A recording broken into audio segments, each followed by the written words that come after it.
Buenos días, muchas gracias, señora presidenta. En primer lugar, quiero agradecerle al presidente de la Nación por haberme nominado.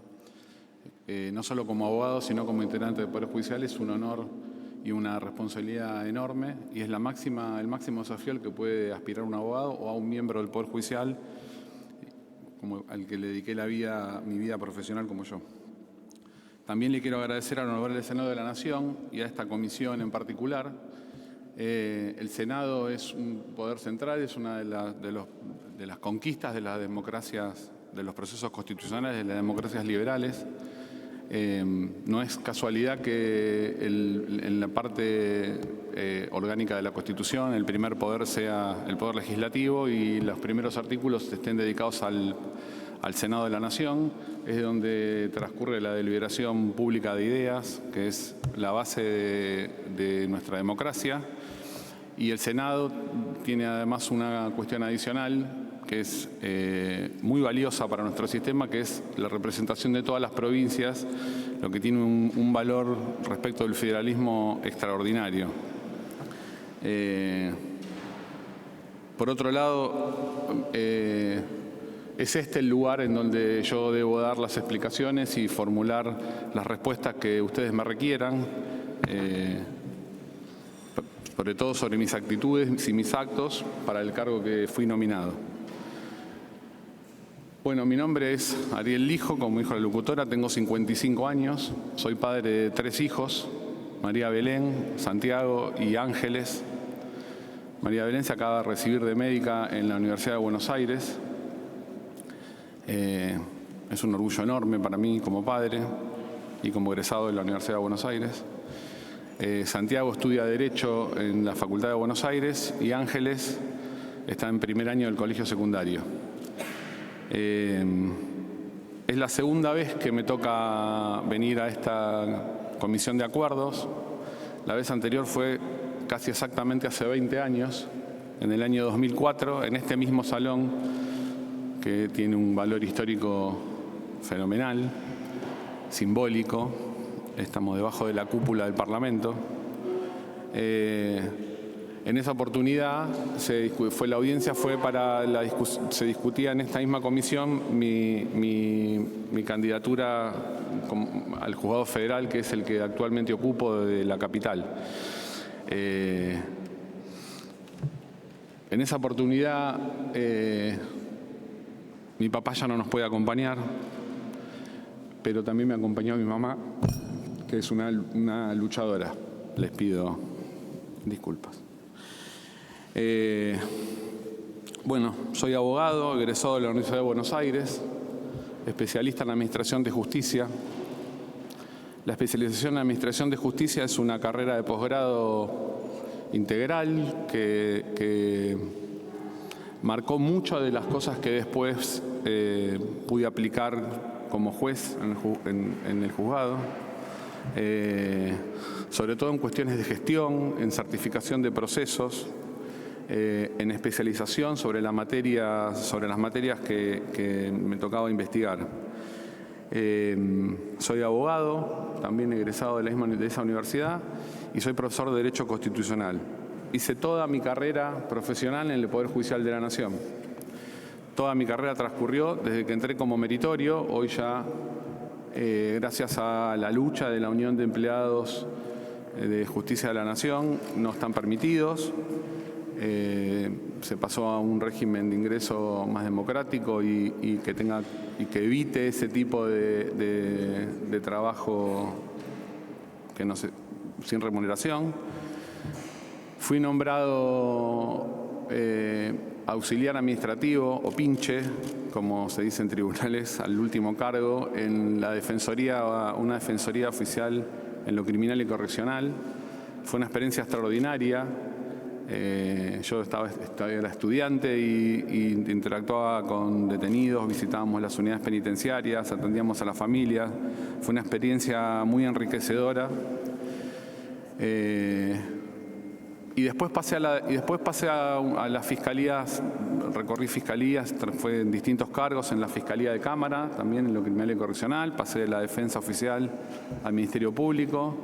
Es algo que antes en tribunales era muy habitual, las diferentes designaciones en distintos roles, en las defensorías, en las fiscalías o en los juzgados. Hoy está un poco más segmentado. Y luego de pasar por diversos cargos, como decía la locutora recién, fui nombrado secretario en la Cámara Federal, primero en una vocalía y después fui nombrado prosecretario de Cámara y secretario de la Sala 1 de la Cámara.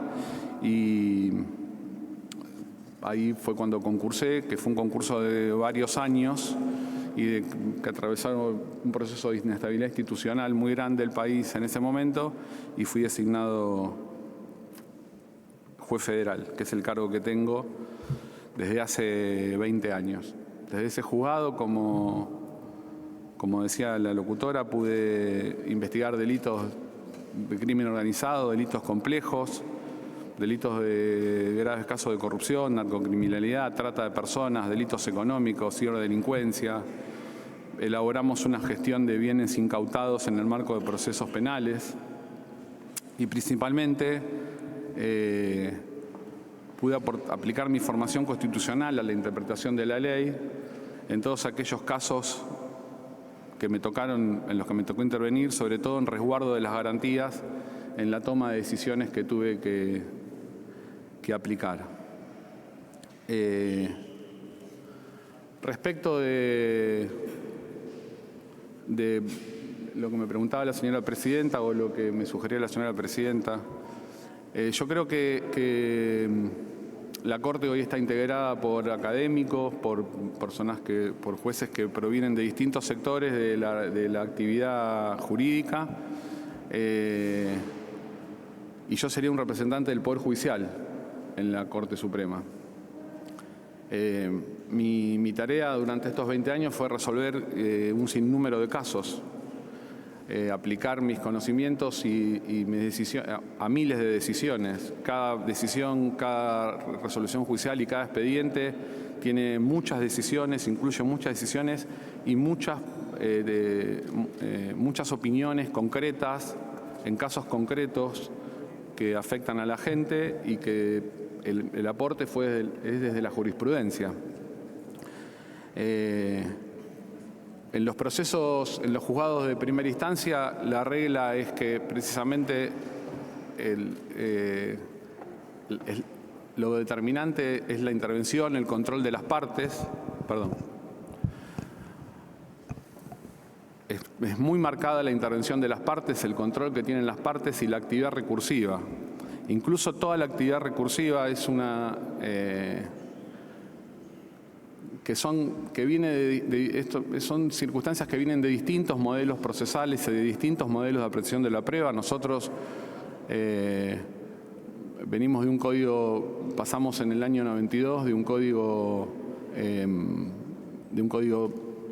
procesal de pruebas tasadas o legales, que el código establecía con perfección cómo debía ser probado cada episodio, que requería testigos determinados, todo bajo pena de nulidad, a un código mixto, que ya en ese momento eran códigos, si se me permite la expresión, antiguos o pasados de moda, que mantenían una etapa de instrucción con un alto contenido de posibilidad de recurrir las decisiones y de que las partes podían y pueden actualmente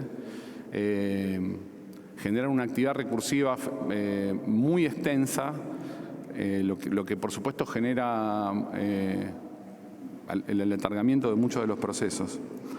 Pero respecto de qué juez... hay un artículo de un autor francés que se llama François Host, que él describe los 3 modelos de juez que transcurrieron en la historia, ¿no? El primero es el juez Júpiter, que es el que recibía la solución de los casos de una inspiración divina, no solamente en el caso de jueces profesionales, sino de jurados populares, etcétera. El segundo modelo de juez es el modelo de juez Hércules, que es el que conoce todo el derecho y todas las disciplinas y todas las ciencias y todas las cuestiones que tienen que ver con el caso que tiene que resolver. Y el modelo de juez actual es el del juez Hermes, que es el que concentra la información, la comunicación, que le pide opinión fundada a expertos en distintas disciplinas y por supuesto, le aplica criterios jurídicos a esas opiniones para resolver el caso. El modelo de juez que a mí me parece que debe guiar o que puede generar un aporte es un modelo de juez y de justicia y de corte más proactiva. La Corte tiene una función inicial, que es una función pura, que es jurisdiccional, que es la de resolver casos, ¿sí? Es la función jurisdiccional pura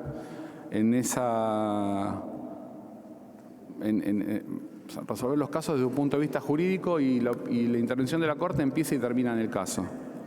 Esa es la competencia central de la Corte, la actividad central de la Corte, es la que deriva de la competencia originaria que está en la propia Constitución, del artículo 14 de la Ley 48, que establece la intervención de la Corte en todos sus procesos en los que haya conflictos normativos de jerarquía de normas, ¿sí? El artículo 14 de la Ley 48, sus 3 incisos, no se refieren a cuestiones de derecho, sino se refieren a cuestiones de jerarquía de normas y a conflictos normativos o a decisiones a favor o en contra de una determinada norma de determinada jerarquía, ya sea local, provincial, municipal o federal, o de colisión con la interpretación de la propia Constitución. En ese marco, esa función jurisdiccional, la Corte y todos los jueces ejercen el control de constitucionalidad de las normas. Es una función central en nuestro sistema jurídico. Los sistemas de control de constitucionalidad tienen distintas naturalezas y existen en términos generales 3 grandes grupos, que es el modelo continental europeo, que es el sistema en el que hay tribunales constitucionales, como ocurre en España, por ejemplo, ¿no? Que una vez que la norma sale del Parlamento, pasa el test de constitucional por el Tribunal Constitucional y ese test, una vez aprobado, debe ser respetada y no puede ser vuelto a discutir por el resto de los tribunales. El sistema anglosajón o del common law, que lo tienen las propias cámaras, tienen tribunales en sus propias cámaras. Y después el sistema americano o difuso, que es el que está establecido a partir del caso Marbury versus Madison de la Corte de Estados Unidos del año 1803, que estableció un sistema de control difuso de supremacía de la Constitución en manos de los jueces de todas las instancias y de todas las jurisdicciones del país. Eso es una actividad central, es un gran poder y una gran responsabilidad que tienen los jueces. La justificación de este sistema es esencialmente mantener la supremacía de la Constitución sobre cualquier otra norma, porque si cualquier norma puede violar la Constitución, esto está en el razonamiento central del juez Marshall en esa sentencia. Si cualquier norma puede violar la Constitución es una mera declaración de voluntad y no es la ley suprema de la nación. Ese control también tiene que ver con el reconocimiento de derechos y con la legitimidad democrática de la propia Constitución, ¿sí? Los jueces, me parece que en este punto pueden controlar los procesos de producción democrática, la autonomía de la voluntad, proteger la autonomía de la voluntad y la continuidad de la práctica constitucional. La práctica constitucional es lo que nos hace crecer como república y lo que en el mediano y el largo plazo aporta soluciones institucionales y no personales a los problemas que tiene la gente, que tienen los ciudadanos.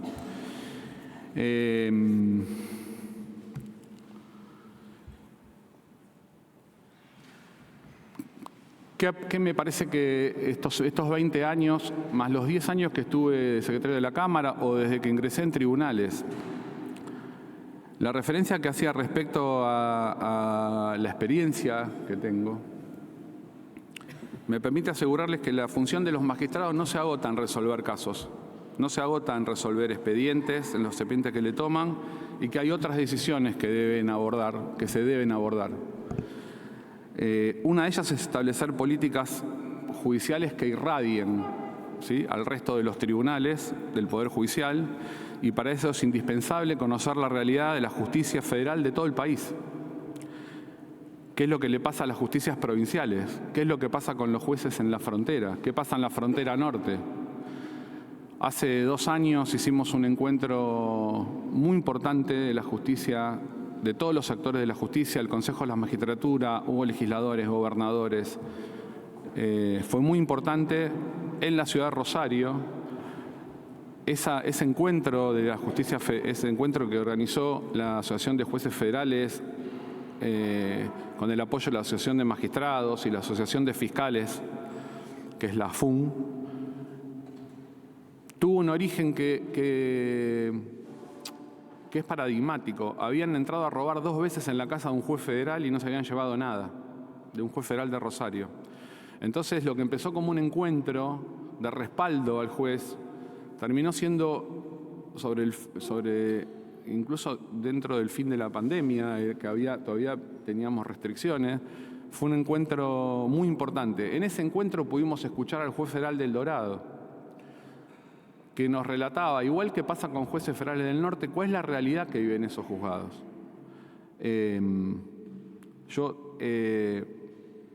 Como secretario general de la Asociación de Jueces Federales, tuve también la oportunidad de conocer todas esas realidades y por eso les aseguro que la función de la Corte no termina en resolver solamente en la función judicial. No se agota en la función judicial, absolutamente. Esa es la función principal, es la función que les asigna la ley. Pero hay otra dimensión que la Corte debe asumir. El federalismo no es una mera expresión vacía o que no tiene contenido. Es una realidad que implica respetar la autonomía de las provincias, respetar la gestión de sus recursos, respetar la gestión de sus políticas de desarrollo. Es saber que atrás de cada decisión hay muchas realidades que a veces no se pueden volcar en los papeles y que tienen que ver con las experiencias humanas. Y los jueces tienen la responsabilidad de conocerlas. Por eso creo que deben establecerse políticas institucionales desde la Corte hacia adentro del Poder Judicial y hacia afuera. La Corte ya lo viene haciendo en varios aspectos, tal como surge del Plan de Política de Estado para el Poder Judicial, que fue presentado en el año 2007. Es notable ese plan que en parte se cumplió y en parte está trunco, preveía muchas de estas situaciones. El derecho y la realidad están en constante evolución, no solamente en la criminalidad, sino todos los sectores de la sociedad. La comunicación, las formas en las que las personas resuelven sus conflictos, va cambiando permanentemente y bueno, el desarrollo de la comunicación es fenomenal. La experiencia a la que hice referencia me permitió conocer esos casos que no terminan en los papeles que los jueces tienen en el escritorio, sino que detrás de los casos de criminalidad organizada hay familias, consecuencias muy tangibles, dramas familiares que tienen las personas. Detrás de episodios de narcotráfico hay familias que lidian con hijos con adicciones, con las consecuencias de la violencia social, narcotráfico, por mencionar solamente una de las cuestiones. O lo que pasa con víctimas de otros delitos que quedan al desamparo, que uno resuelve el expediente o el expediente criminal y terminan en condena, pero eso no le solucionó. No soluciona ni se hace cargo del resto de las consecuencias que tienen esas víctimas. A mí me parece que la Corte debe tomar acciones directas sobre esas cuestiones y debe trabajar con el Congreso, esencialmente con el Congreso, en en la elaboración de propuestas que también generen respuestas a los problemas que tienen las personas. Para eso se cuenta, les aseguro que se cuenta incondicionalmente con el apoyo de todos los trabajadores y trabajadoras del Poder Judicial de la Nación. La otra cuestión en la que me quiero referir es al acceso a la justicia. La Corte debe enfocarse en garantizar el acceso a la justicia, ¿sí? No solo, y acá también es el mismo punto respecto de la dimensión institucional, o hacia adentro, hacia afuera, o lo que tiene que ver con los casos. No solo para garantizar que haya mayor facilidad en las formas de litigar, para que la gente tenga, originalmente el acceso a la justicia quisiera entendido como la forma en la que generar mecanismos más simples para que la gente pueda acceder a los tribunales a litigar. Ese no es solamente la función. Hay que, para describir la problemática, en primer lugar, hay una barrera cultural, social. Hay personas que no se animan a presentarse en los tribunales, personas que no saben cómo acudir a la justicia, o cómo denunciar, o cómo hacerlo, o la autoexclusión. ¿Para qué voy a ir si no me van a resolver nada? ¿No? Otra característica es la de los diseños administrativos, que son súper complejos y que son obstáculos reales.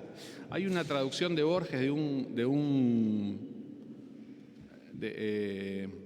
relato de Kafka que se llama Ante la ley, que es bastante conocido, en el que hay un ciudadano, en la traducción dice el campesino, que quiere entrar a la ley y que el guardia no lo deja entrar. Entonces viaja todos los días y nunca lo deja entrar. Y entonces finalmente se muda. Y después de un montón de días el guardia le dice que deje de intentarlo. Por supuesto la ley, ¿no?, es como el sistema, que deje de intentarlo porque aunque él lo deje entrar, hay otros guardias a los que él no le puede ni sostener la mirada.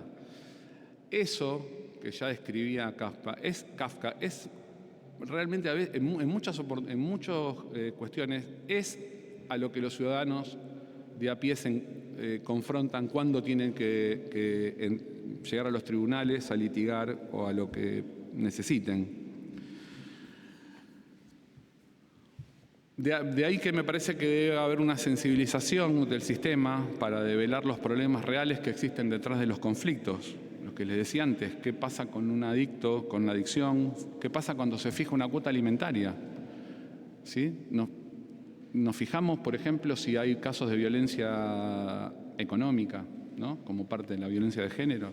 No termina en la aplicación de una cuota. La respuesta del Poder Judicial no puede ser meramente la resolución del caso sin darse cuenta, por lo menos no en este tiempo, sin asumir que hay otras consecuencias y otras cuestiones que están alrededor de los casos que le tocan. Que el caso es el síntoma de lo que está ocurriendo. Yo creo que la Corte debe tener una política que implique la tutela efectiva de casos de violencia doméstica, de género, laboral, de menores y adicciones, estableciendo como lo hizo en la OVD, ¿sí? Incluso la OVD, que es una oficina muy importante de la Corte, es una política de género muy importante que estableció la Corte, después de que se estableció, se establecieron delegaciones en cámaras federales, en algunas cámaras federales del interior. A mí lo que me parece es que esa oficina, la Corte debe, a través de convenios con iglesias de cualquier credo, con otros actores de la sociedad civil, establecer delegaciones a donde donde hay mayor nivel de conflictividad, ¿sí? Hay mucha información, hay muchas personas que se dedican a ayudar a las víctimas de violencia de género, a los adictos.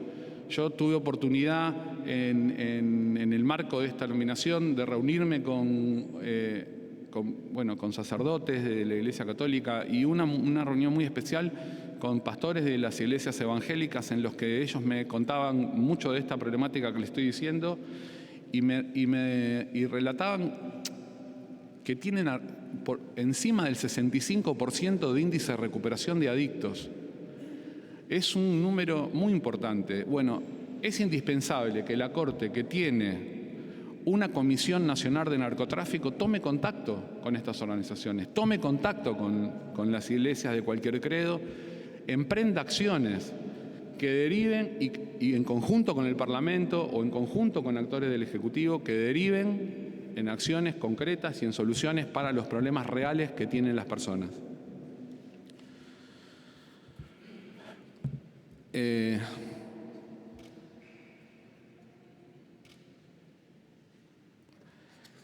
La otra cuestión es la modernización de la justicia. La Corte debe tratar de trabajar en procesos de modernización no solo tecnológicos. En gran parte la crisis que desató la pandemia nos hizo dar un salto fenomenal, ¿sí? Algo como una consecuencia de que las crisis generan oportunidades. Acá lo que hizo fue imponer determinadas condiciones de tramitación que imponía la pandemia y que hizo que muchos de los procesos de producción, de resoluciones o de la forma de litigar se simplificaran, se hicieran tuvieran más que ver con cómo la gente resuelve sus conflictos cotidianos, ¿sí? La gente se manda mail, la gente se manda WhatsApp y la gente hace Zoom y la gente hace videollamadas y los tribunales, a partir de esa crisis que se desató, hizo un salto. Yo lo que creo que respecto de la Corte puntualmente hay que dinamizar los procesos de producción de sentencias. Es importante para mí trabajar con el Congreso en conjunto para encontrar de una buena vez mecanismos que simplifiquen y bajen el nivel de litigiosidad que llega a la Corte por diversas vías. Hay innumerables cantidades de proyectos, me parece que llegó el momento de que la propia Corte y el Congreso y todos los actores que haga falta se sienten y encuentren una solución, porque no es viable el nivel de litigiosidad con el que convive la Corte Suprema, ¿sí? Internamente la Corte también debe, si es necesario, también imponer plazos. Internamente la Corte debe trabajar en mejorar o modificar las reglas de superintendencia, aumentando, por ejemplo, las autonomías de las cámaras federales del interior, resolviendo cuestiones de superintendencia, dándoles más autonomía. Las licencias de la justicia federal terminan en la Corte, sean de donde sean, no tienen autonomía de gestión, las cámaras federales del interior no tienen autonomía de gestión, no tienen autonomía económica. Y también hay que trabajar sobre la gestión de recursos humanos. Van cambiando, pasan todos los ámbitos, pasan el Congreso, donde antes hacía falta un montón de empleados, las nuevas tecnologías determinan que esos empleados son extremadamente útiles en otros aspectos o en otros sectores, pero quizás no ya en el mismo. Después, por otro lado, una cosa que es sumamente importante, el mundo, las distintas actividades de la sociedad avanzaron hacia un proceso de segmentación. Hoy el mundo, en todos los sectores, las propuestas de servicio están estructuradas en función de las múltiples demandas. O sea, no hay más una sola propuesta para cualquier tipo de demanda. El Poder Judicial, para un universo de conflictos, tiene una única propuesta. Utiliza el mismo proceso, los mismos recursos, las mismas personas y los mismos tiempos para una catástrofe ambiental o para el arrebato de un celular. Esto también tiene que ver con los distintos sistemas procesales que yo les hablaba antes, con los distintos sistemas de evaluación de la prueba, ¿sí? Pero no es razonable que a esta altura el Poder Judicial tenga una única propuesta para cualquier tipo de caso, se trate del que se trate y tenga la gravedad que tenga. La Corte también en este caso debe trabajar en conjunto con el Parlamento, con el Poder Legislativo, para brindar respuestas idóneas, diferenciando procesos por la gravedad, el grado de conflicto, la cantidad de personas afectadas, los procesos colectivos. No hay que quedarse, me parece a mí, en los diagnósticos. Diagnósticos tenemos, lo que hay que pasar es a las soluciones. Es razonable que tengamos métodos distintos para distintas demandas, para distintos problemas. Esto permite que respuestas más rápidas y más acordes a los conflictos de las personas. Para todas estas acciones y desafíos, como les decía, contamos con el apoyo de todos los trabajadores y trabajadoras del Poder Judicial. Es importante también, me parece a mí, disminuir el nivel de litigiosidad. La Constitución establece esferas de competencia para cada uno de los poderes. A su vez, la Constitución establece un sistema de frenos y contrapesos de funcionamiento entre los tres poderes del Estado. El cumplimiento de esas atribuciones en el marco del respeto del mandato constitucional, en la forma y en el fondo, tienen una presunción de legitimidad. Los actos que emanan de los poderes tienen una presunción de legitimidad, incluso cuando son cuestionados. Y yo soy de la idea firme de que hay que tender a la estabilidad de los actos de los poderes, ¿sí? Hay que tender a la estabilidad de los productos del Parlamento, hay que tender hasta la estabilidad de las decisiones del Poder Ejecutivo y del Poder Judicial. Si esta proposición es verdadera, los controles recíprocos funcionan, ¿sí? Y entonces, bueno, en el caso de los productos del Congreso, excepto cuando se regula, o del Ejecutivo, cuando se regulan categorías de las denominadas sospechosas que requieren un escrutinio estricto, que son las que afectan derechos de primera generación, garantías constitucionales, derechos individuales,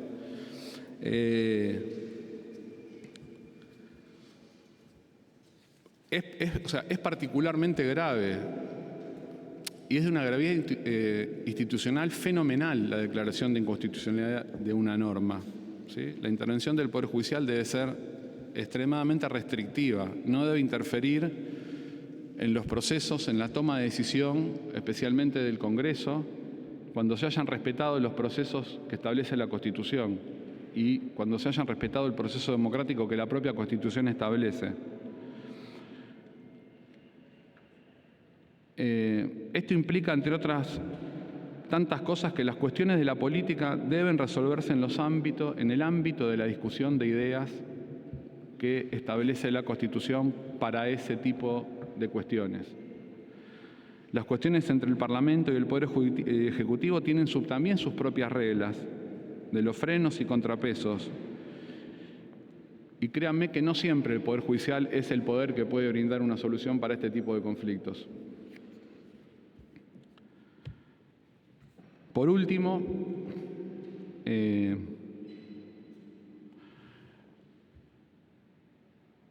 yo creo que el Poder Judicial debe dar cuentas de que aprendió de determinadas experiencias, de las experiencias positivas y de las negativas. En estos 20 años, tuve la oportunidad de intervenir en la investigación del atentado a la AMIA, en primer lugar, en la investigación de las irregularidades de la investigación del atentado de la AMIA. Y también en los últimos meses estoy subrogando uno de los juzgados que estoy subrogando en el atentado de la embajada, en el propio atentado terrorista. Pudimos avanzar en algunos aspectos que ya venían siendo materia de trabajo de los tribunales, pero se trabajó mucho en la desclasificación de informes, se trabajó en el ordenamiento del archivo y la reubicación del archivo de la documentación y en el acceso a la información de las partes, en especial el acceso a información de inteligencia. No es el único episodio de terrorismo que sufrió nuestro país en los últimos años. Esa experiencia, créanme que me permite asegurarles que es indispensable que en el ámbito de la Corte Suprema se cree una Secretaría Especial que investigue el atentado a la embajada que ocurrió en el año 1994. No solo para investigar lo que ocurrió en ese atentado. Hoy en el mundo hay mucha información respecto de esos episodios, de ese atentado. Hay en la causa también. Hay mucha información, se sabe mucho más de las organizaciones que cometieron esos hechos. se sabe cómo fue financiado, hay mucha información de quiénes fueron los autores o qué mecanismos utilizaron. Y lo mismo que les decía antes respecto de esta doble función, de la función judicial propiamente dicha y de una función que tiene que ver con las consecuencias y con las causas de determinada categoría de casos, esa secretaría no solamente debería trabajar en la investigación y el esclarecimiento de ese atentado, porque aparte es una responsabilidad del Estado argentino y en este caso es una responsabilidad de la propia Corte porque es un caso de competencia originaria. Esa secretaría debería trabajar en dos aspectos: hacia adentro del Poder Judicial, en la capacitación de todos los actores del sistema judicial, para que esté preparado para dar una respuesta eventual que esté a la altura de las circunstancias y evitar que ocurra lo que ocurrió. Y por otro lado, trabajar muy fuerte en acciones con otras entidades y organismos para luchar contra la discriminación en todas sus formas. No solamente una dimensión judicial de investigación o de papeles. Debería trabajar activamente para concientizar y emprender acciones para evitar la discriminación en cualquiera de sus formas. Y muy en especial del antisemitismo, que sin dudas es la causa de los dos atentados.